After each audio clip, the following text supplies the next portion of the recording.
Selamat pagi, siang, malam. Kami dari Geologi B kelompok 9 ingin mempresentasikan tentang sedimented conglomerate.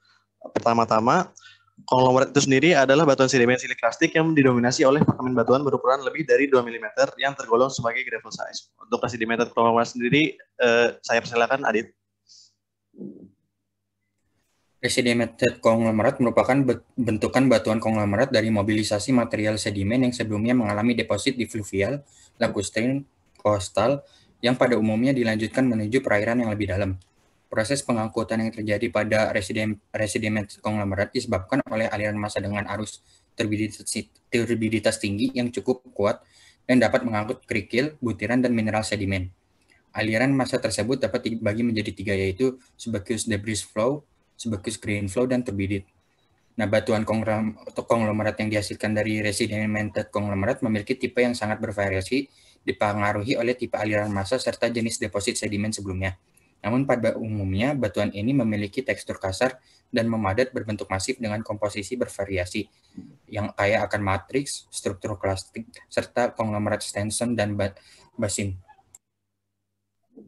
Subagus debris flow konglomerat.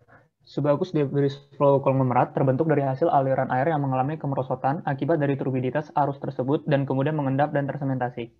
Aktivitas subagus debris flow ini mampu mentransportasikan partikel-partikel sedimen menuju perairan yang lebih dalam. Lingkungan ini memberikan arus kohesif di mana partikel sedimen terendapkan secara ungraded atau memiliki banyak variasi ukuran kelas. Umumnya terjadi pada daerah delta dan perairan dalam. Konglomerat yang terendapkan pada lingkungan subagus flow konglomerat umumnya berlimpah kelas berukuran coarse dengan matriks sandstone tergolong pebble sebagai akibat dari pengendapan dari adanya gravitasi.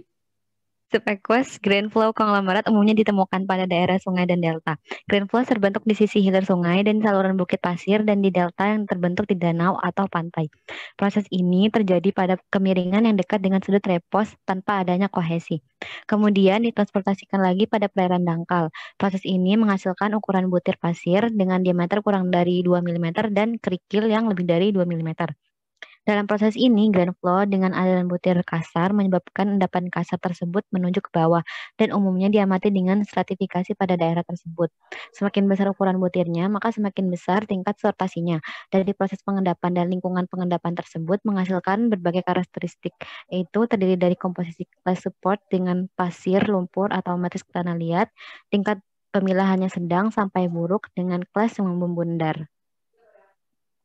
Yang ketiga yaitu turbidite conglomerates, merupakan konglomerat yang terbentuk dari endapan langsung dari arus turbid yang dapat ditemukan pada setiap lingkungan pengendapan di mana arus turbid atau kerapatan arus, density current bekerja. Umumnya lingkungan pengendapannya yaitu danau, delta bagian depan, continental shelf, dan pada cekungan laut dalam. Turbidite conglomerates memiliki karakteristik yang tersusun atas class supported hingga matrix supported, memiliki sortasi yang buruk hingga sedang, dan kelas yang membundar, dan juga bisa terdapat fosil jika berasosiasi oleh mudstone. Berikut adalah referensi yang kami gunakan. Sekian dari kami. Terima kasih.